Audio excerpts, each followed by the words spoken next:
few technical problems, but we got there in the end. The first cast for the year, it had to start a bit strange. That's okay. Got some great guests with me today to talk about governing dynamically adaptive organisations and transparency. The wonderful Esther Derby. How are you? I'm most excellent. We finally have winter here. And the fantastic Dave Martin.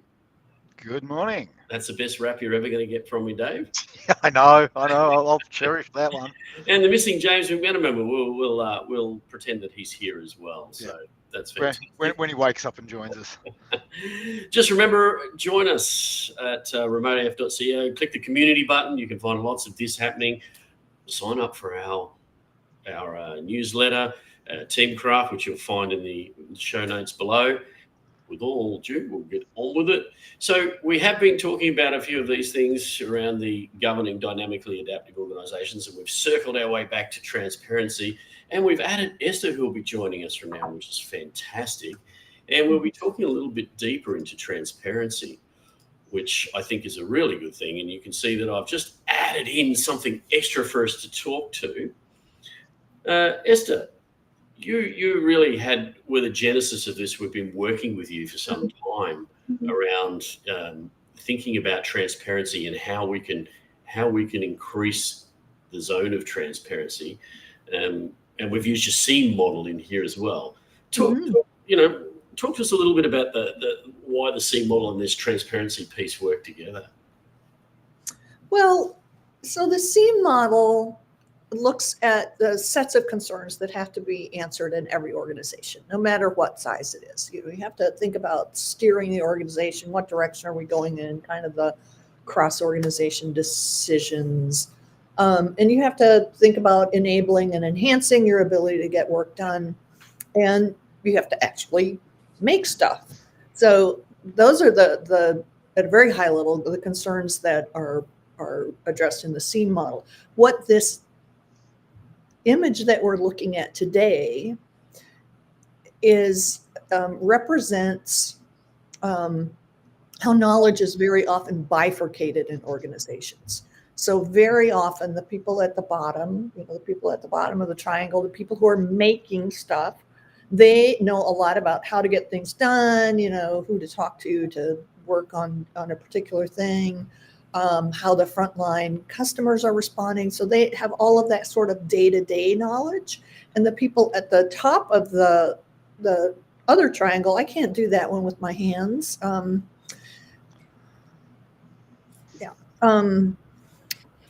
Represents the people who are making the steering decisions, who have contextual knowledge about, where we are in the marketplace and, what difference we're trying to make with our products and pricing and all of that kind of stuff. But there's very often not a lot of overlap, right? So that's represented by that little gold diamond there. That's the overlap between the day-to-day knowledge and the contextual knowledge. So both sides of that bifurcation are missing some really, really important information. The people who are concerned with the enabling enhancing often have the overlap. So if you want your organization to function more effectively and to be able to move more quickly, you have to increase that overlap. So not that everybody knows everything, but that people on both sides of that bifurcation have a better understanding of the concerns and the day-to-day issues that are being faced at either side of that, so they can make better decisions. So to increase transparency, you increase the size of the diamond. Brilliant. And I've just had a little guest jump in. Hello. James McMenamin. Final boarding call, Mr. McMenamin. Final boarding call. Sorry I'm late. I've got a very good excuse. I slept in. Good for you. Brilliant. Well, that was a really good preface of that. And Dave, what's your thoughts on that? Because you've been working a lot with leaders and organisations, and we've been working on this material. So for the viewers, we've been working on this material together for quite some time, and this makes up part of the governance material that the Remote Agility Framework has. So you can go and see that at remoteaf.co, click on that and inquire about it. But Dave, you've been doing quite a bit of work with some organisations lately using this particular material. Thoughts? Yeah, as Esther said, there's this split in information between the contextual information in the steering domain and the how to get stuff done or what's happening information at the making level, and that overlap sort of happens in the middle. Often that middle layer sees its role as being people who control the flow of information upwards and downwards. I had one executive, like a CEO, call the entire middle layer of his organisation his organisational turd polishing factory, which is an expression that I deeply love. Essentially, as things happen on the ground, the information gets polished and polished and polished as it flows up until it sort of no longer resembles the truth. So this guy was looking at, well, how do I bypass that layer, or how do I get directly plugged into the information from the making domain so that I can actually see how my strategy is being implemented? And how can I communicate directly with the making domain so that I can actually communicate my strategic intent without having it filtered by 10 other layers of management that will distort and change the message? I would say that the distortion is generally not done with ill intent. No, it's not. But people, have an interest in making things look a little better very often, because when things aren't looking good, they get slapped. So, yeah. Yep, that's it. It's what you Americans would call a game of telephone. Yes. Where the message just gets altered a little bit each step in the chain until it doesn't take many steps until it's completely different. Right, and it happens in both directions, like you said. Absolutely. I think that's an important thing. I like that you introduced that as well, Esther, because if you think about the people at the making, they know a lot about what goes on there, but they generally don't know what's going there, and the message that they start sending up is cleaned up to make it look like the strategy up top as well. You see that quite often. James, thoughts? I know we brought you in halfway through the conversation, but we'll conduct you.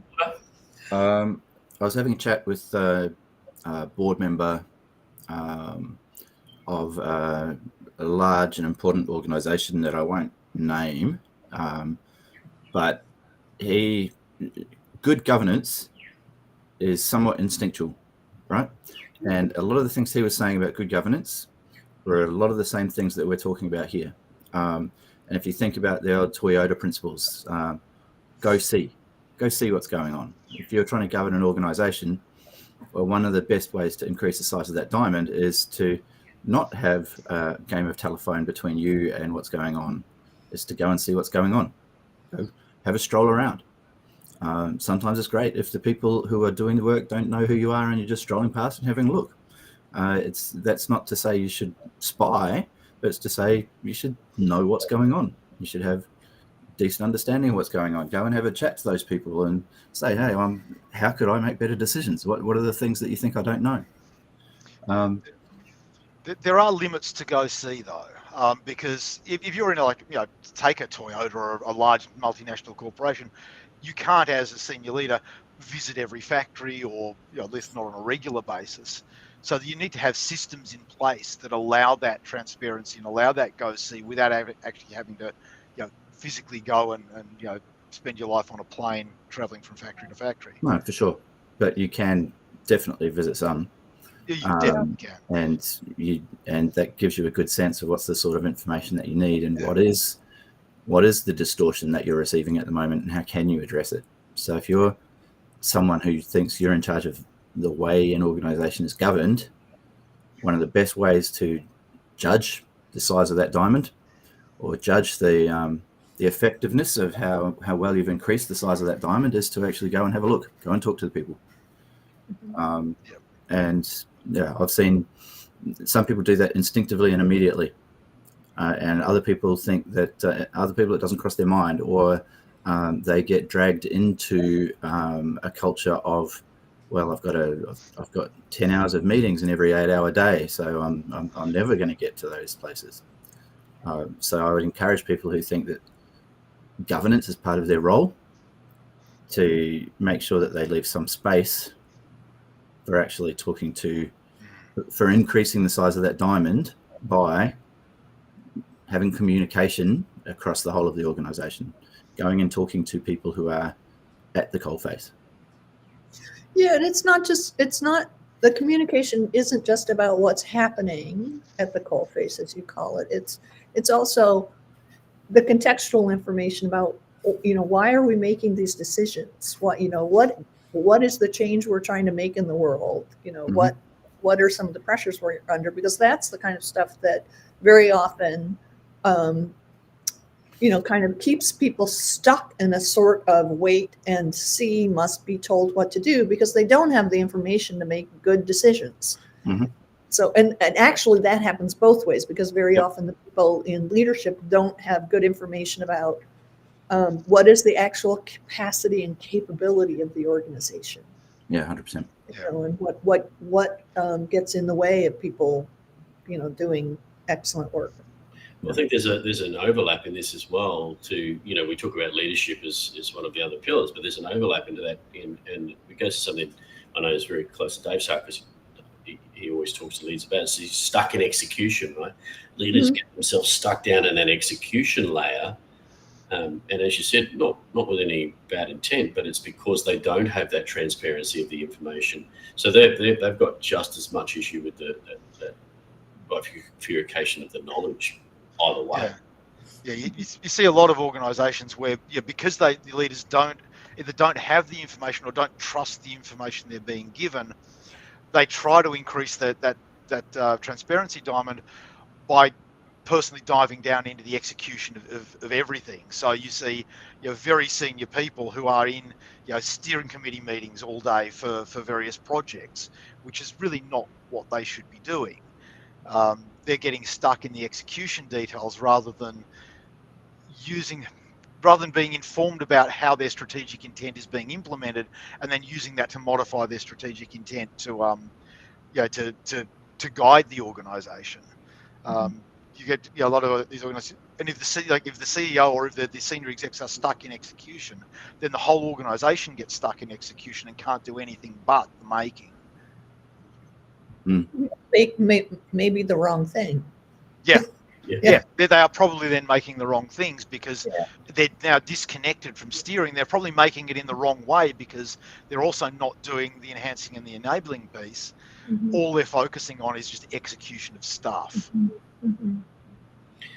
So this is a lovely diagram we've got here. We've sort of described, the issues at stake, and but how do we do it?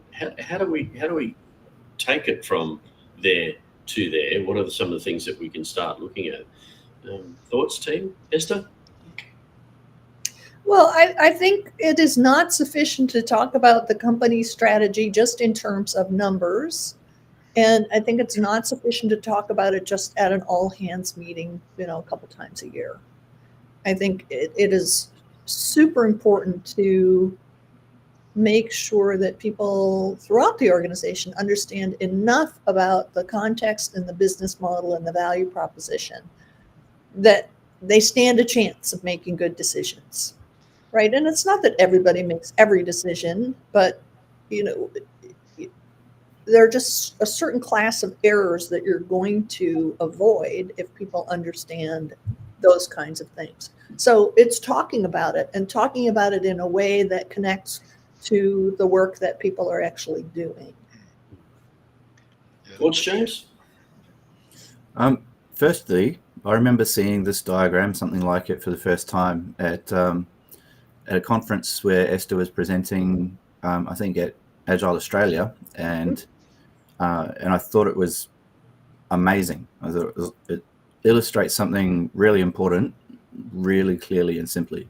And I always want to thank you for that, Esther, because I think that was really, really helpful for me. And I think it was really helpful for a lot of people.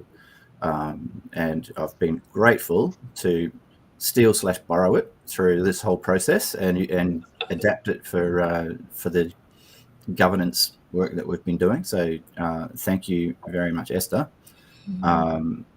It's a really simple way of illustrating something that's really complicated. And so, having said that, it is really complicated to try to expand the diamond. You're not necessarily trying to, people, you could read that and say, well, right, we need to increase the number of people we've got in middle management. Well, no. You could read that and say, right, we need to get rid of everybody we've got in middle management. Well, no. It's really about how do we increase the amount of information that we've got that's clear and available and going in both directions. And some of it is making sure that people are talking to each other throughout the organization. So like I said, go see. And then like Dave said, well, you can't go see everyone all the time. If you've got an organization of 100,000 people, good luck with that. So, using the Obeya structures is important. But really it's about when you're going through a process of designing your governance, you're thinking about, hey, what are the things that we're doing in this design that are increasing the size of that diamond? And is there anything we're doing in this design that is reducing the size of the diamond, in which case we probably want to change it? One of the things you want to do early in the process is to say, why are we looking at our governance? And probably you're looking at it, probably 90% of the organizations that we've worked with that want to do something like this, it's because that diamond looks like on the left. And so most of the work that you're trying to do really is to increase the size of that diamond so people who are doing the work can make better decisions, because we want to take decisions closer to where the work is, but we want to be able to make sure that those decisions aren't just absolutely strategically wrong. So how do we make sure that they understand what we're trying to do and how to do it? And then we want to make sure that decisions at the top are strategically aligned with things that are possible for a start, and make sense in the real world. So when you're designing up your system of governance, really everything that you're designing from, okay, we're going to have some committees to do some things. Well, how do we make sure those committees aren't becoming the whole of the diamond? And so that's reducing the size of that diamond, because nobody outside of those committees really knows what's going on, and they've got to wait for the committee to meet in order for things to happen. What you want to do is have those committees designed in such a way that they're helping the zone of transparency to get bigger and bigger, which means they are working as communication devices, and they're working as helpful devices rather than sort of stage gate devices where everything has to stop and wait for them and then go through. So I think it really helps people to think the right way about how they design transparency and how they design governance. If you think about everything we're doing should be increasing the size of that diamond.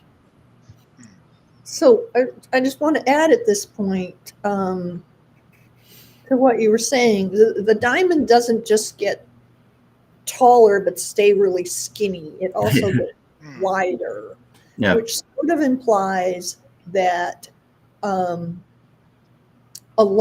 with a better flow of information up and down the hierarchy, there's a better flow of information across silos, for lack of a better term, or divisions. So there's an implication of some lateral linking in there, so that people in one department or division gain some contextual information about what's going on in other departments or divisions, so that they are working coherently towards organizational goals rather than just optimizing for, this is my little area and I'm going to make it run as well as I can, even if that isn't the best contribution to the overall functioning of the organization.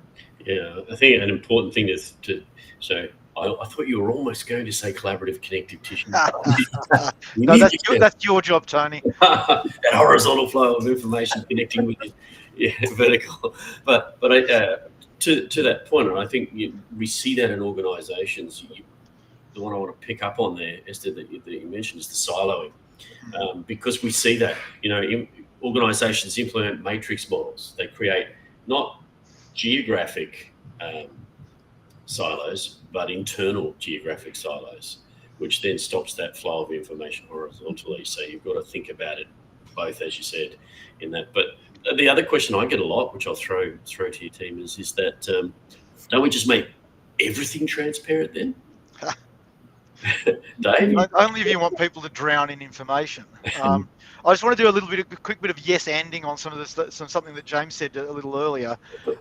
Go see, don't just go see, also go talk and go listen. Yeah.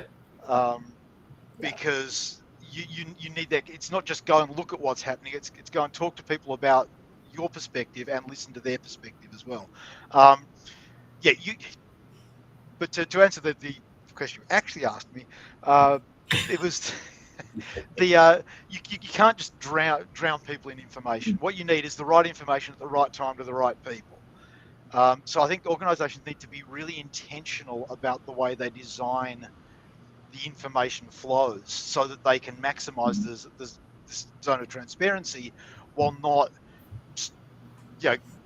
drowning everyone in noise.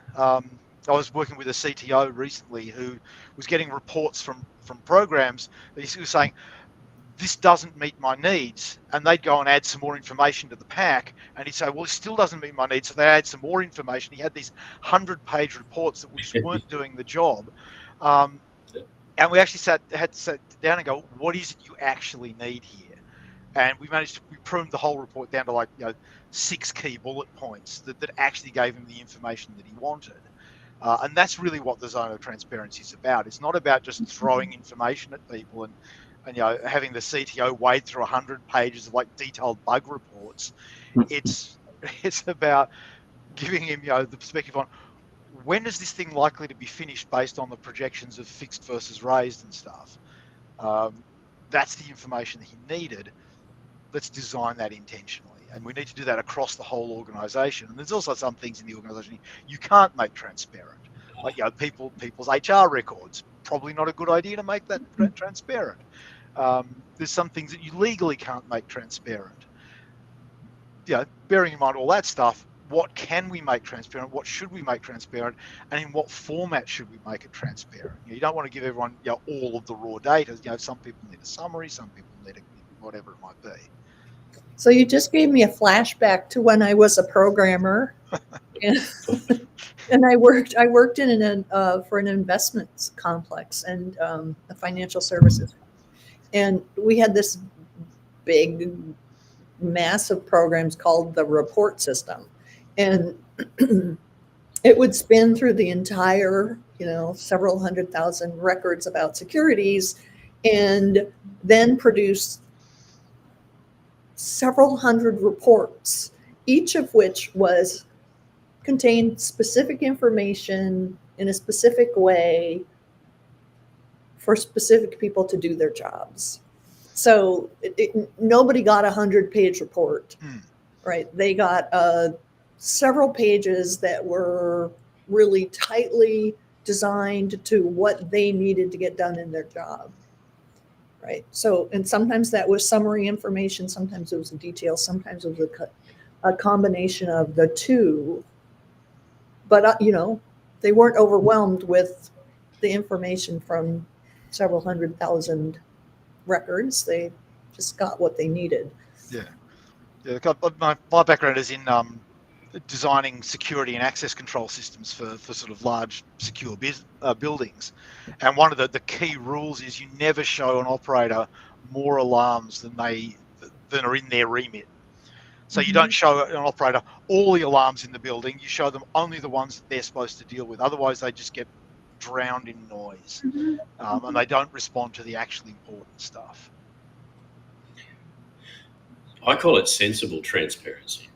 You're going to be sensible about what you're being transparent about. But the other thing that I talk about that, I just want to pick up on what you're saying about the stuff that you can't show. But you can be transparent about the fact that you can't show it, why you aren't showing it, right? Because often people just look at it and go, well, they'll tell us because X. But if you say, well, there's a reasoning around that, then you have a much better... Legally, we're not allowed to show you this information. Or, we're negotiating a contract and we can't show you the terms of the contract. Yeah. until it's finished. There are legal issues here. So I want to return to the enabling and enhancing layer, the middle layer,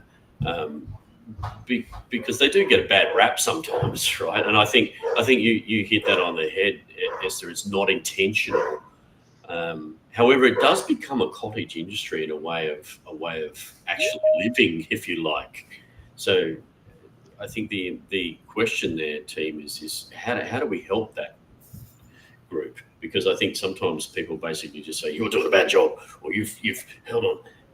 But actually, they're not doing it intentionally. It's very often the structure and the incentives. Yep. It's the system. It's almost always the system that makes people do that. Which is a good point. But how do we help them break that? Or how do we help the organisation understand that and break that? Design good systems. Seriously. Yeah, that's it. End of the cast. Yeah. Mic drop. Boom. No, it's look. A lot of it is intent, because a lot of these systems they've not been designed. They've sort of congealed over time. As people have said, we need this or we need that or whatever, and people just add more and more stuff. Intentionally designing the way you want information to flow, and designing your systems around that and your governance structures around that. Well, that's step, kind of step one. Yeah, I think there are some other things you can do too. I'm sort of thinking a lot today about that whole lateral piece.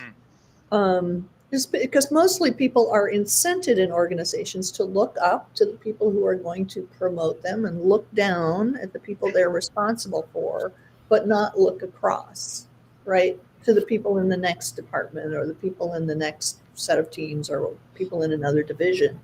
And so if you can find some ways to, yes, design your information systems, but also to create informal information flow by having people work on things that have cross-organizational impact, right? That's an informal information network that is going to, in general, increase the transparency in that people are going to understand a broader context, right? So I think it's both of those. It's a both and. Yeah. Yes. Your thoughts, James? So, like with most things, there has to be a desire for it to change. I remember what I'm thinking about at the moment is one telco that I stepped into as a consultant for a few months. And it was actually, of all the places I've been as a consultant, it was probably the place that I went to had the best culture. It was amazing. People loved working with each other. They made sure they had a good time every day, and they were really productive in what was, as a larger organization, it had all kinds of problems, right? But it was a little oasis of really good culture. Now, nevertheless, there was I guess a cottage industry of reporting that, 3 or 4 of those people spent 90% of their time creating the next report for senior management. And the reason for that was that if they got it right, then it meant they could continue on doing what they needed to do and to keep on doing well. But if they got it wrong, then they would spend another 90% of their time that they didn't have answering questions, creating extra work for themselves in order to be able to get back to doing what they do, right? And it would create extra work for all of the teams just to respond if that report was wrong. So what could have happened there that might have helped is to get those leaders who were getting those reports and get those people who were producing them to sit down and have really deep and open, honest conversations about, well, hey, we spend 90% of our time doing work that doesn't produce value for our customers because we're spending that much time producing reports for you guys. And for those people to say, oh gosh, that's, we didn't realize, and we don't want you to be spending that much time. How do we work this out together? Now, in that situation, that wasn't part of my remit and we didn't touch it. So that kept on happening the same, right? But the reason that it kept on happening the same was there was no desire from those senior leaders. There was no curiosity to say, how much time is this report taking, or how can I help people on the ground? What are the things that I'm doing that are having influence on the people underneath me? So there was this kind of group of middle managers who had a cottage industry of reporting, and for the area they had control of, it was exactly the right thing for them to do. Because if they hadn't have got those reports right, then they wouldn't have been sheltering the teams, and the teams would have spent a lot of time doing rework or answering questions or not delivering value for customers. Yeah, the culture so says what can you do, Tony, to answer the question? Well, it starts with everybody in the organization and those senior leaders, not just those middle leaders, but those senior leaders having the curiosity and the desire to understand what are they doing that they could improve, what are the effects of the questions they're asking, and how can they do things better, and having the ability for people to have really open conversations, because it's certainly in that organization, no one was going to say to those senior leaders, "Hey, this is silly." Yeah, if the culture says you've got to produce those reports, then someone's got to produce those reports. Yeah. And either it's it's distracting the teams, or just someone in middle management has to produce them to shield the teams from it. So yeah, it really means everyone coming to the table and talking about what's needed. I have a point of thought there. When I work with that, I look at that and I go, okay, well, I can shine the light of transparency actually on what they're doing to start with, because often it's what you call organisational detritus in that middle layer too. And as Esther said, it's not done with bad intent, it's done with the intent of it. And it goes to something you said, Dave, is somebody's asked for a report, somebody's asked for a report, or something bad's happened, so we added another thing, so we did this, and it just builds its way up until it's such an overload that they can't see through that. They're just doing what they do, when they do, how they do. And I think there's two parts to that transparency. It's displaying the transparency of information flow and what's happening there laterally, so you can work with them to go, is there value in this stuff? Is this getting you where you need to go? But it's also then plugging the executive or steering layer into that and saying, do you really need these things? Have you ever looked at these things? Well, often the executive layer, the steering layer, will turn around and go, actually, no, I don't understand these reports. Correct. There's too much detail. It's not telling me what I want to know, but I don't know how to change it. Yep. And sometimes you see that, like when I have done that with them and plugged them into that, and they've said, we just don't need that. There's actually been a sigh of relief from a group of people who've gone, oh God, thank God for that.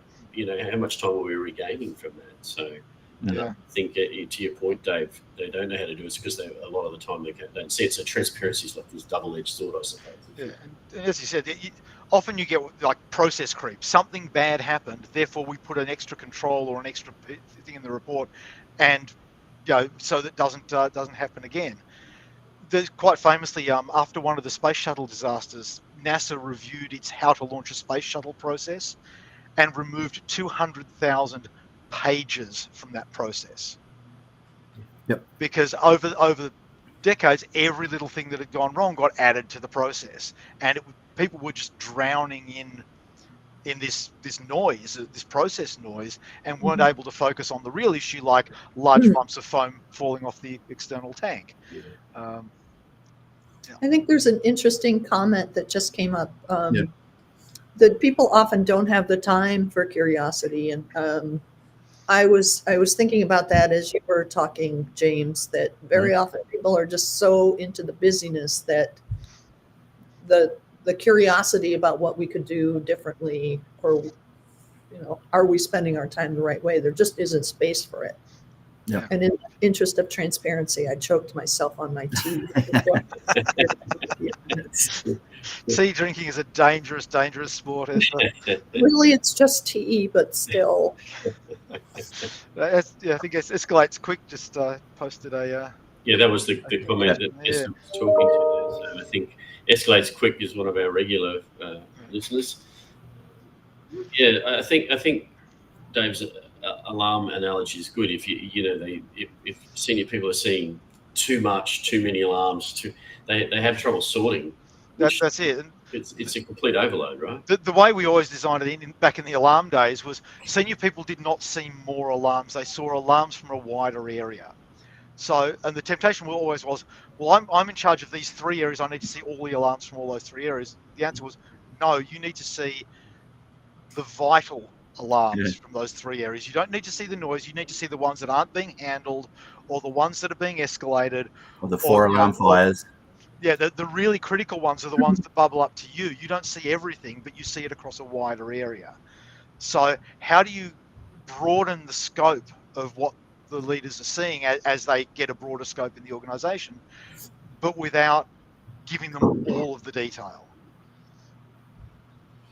I think the other thing that gets lost in the mix of this is technology. So technology plays a part of this now. And what I mean by that is technology provides you with the option to be able to parse that information out to the organisation or radiate information from the organisation to the organisation that's important. Often see with leaders, they say, oh, we're very transparent. We do town halls or we do X. So that's excellent, that's brilliant, but not everybody absorbs that information, or you touch a small slice. But the technology now enables us, but I think that gets lost in the mix and people don't use it. What's your thoughts on that, team? Esther, I can see you've got some thoughts. Well, I mean, I think I said this earlier, doing a town hall can be a nice thing to do, but you need to do it more often than that. And it often needs to be more granular and tied to what people are actually doing. And I think, I go back to, communicating with people, and some of that, can you put in a system? Some of it, yeah, but not all of it. There's a danger with technology that sometimes makes the information too easy to see. And you get a lot of people, like an organization's putting in Jira, and one of the drivers is the CTO wants to see every bug. So, why? Why? This is great. I can see exactly what every person in my organization is doing. You got 2,000 people, dude. Why do you want to see that level of detail? Oh, essentially because I can. We love Jira, Joel. Yeah, well, I think that goes back to sensible transparency again as well. Yeah. Right? But there's a temptation that if the system can give me the information, therefore I should look at it. Rather than, how can I summarize that information in a sensible way to allow me to do my job?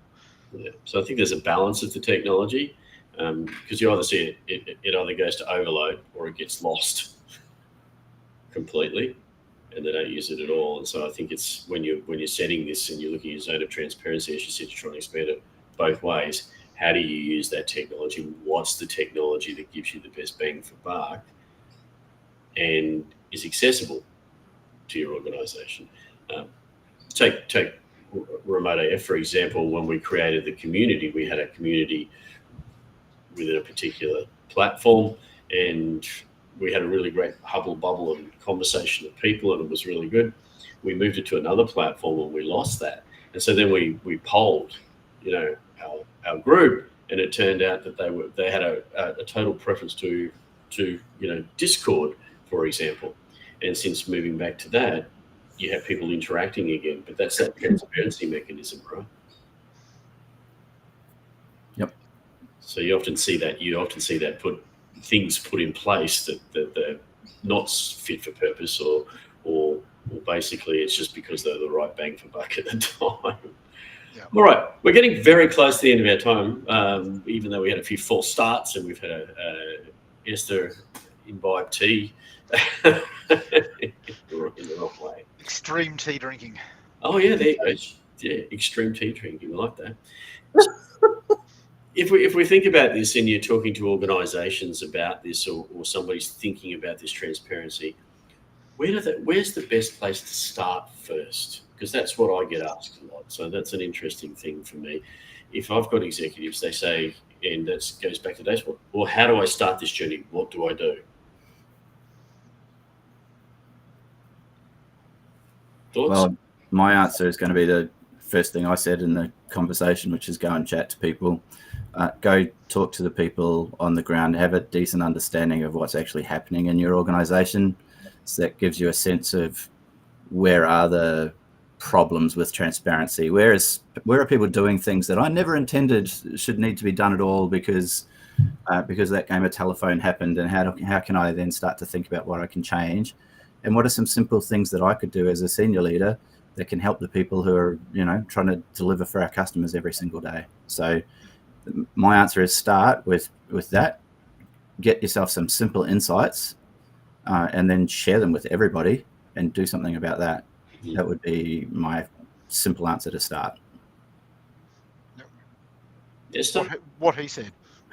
What he said. Esther, your thoughts? Well, almost every organization I visit has this sort of bifurcation. And the way most jobs are designed and the way most people are hired, they're hired, with a particular set of skills to do a particular job without a lot of consideration about how that fits into the big picture.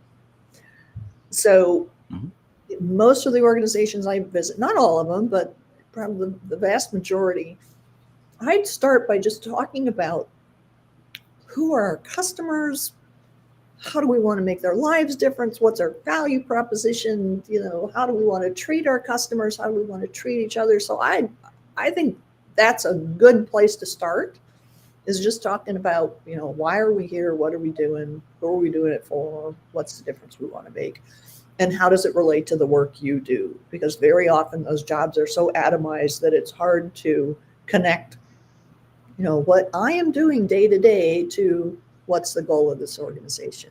So make that, help people make that connection. And I would add to all of that, when you look at it internally as well, is what's the value of the things that you are doing transparently for yourselves as well? What's going to make your life easier? Because there's a value to add that as well as the customer. So quite often you're so bound up and tied to all of this stuff that you're doing, and it's actually not creating the value, or you're not getting the value back that you need from it. So the transparency helps you then hopefully makes those leaps as well. Well, team, that's the end for us. It's been fantastic having you here. We will be doing another series of this, which will be governing dynamically adaptive organisations, and we'll be looking at leadership because it seems to be the right flow on. And hopefully the group here will make it. James will get on the plane before it takes off. Chasing it down the runway. We really did miss a chance to talk to you in third party. We were all ready for it. Sorry, everybody. Yeah, it's fantastic. It's great to have you all. Thank you for being part of at Talking Remote today. Remember, if you want to find more about the governing systems that we set up in Remote AF, remoteaf.co, you'll find it underneath the tools. Click on that and you'll see this material. You can start to engage with us. If you want to be part of the community, again, remoteaf.co, click the community button, join us. There's lots of people talking about this kind of thing and everything to do with remote working. Sign up for our Teamcraft newsletter, which you can find in the details below, the show notes. It's been fantastic having you today, team, on at Talking Remote. Thanks very much. Thank you. Always a pleasure. Thanks for having me.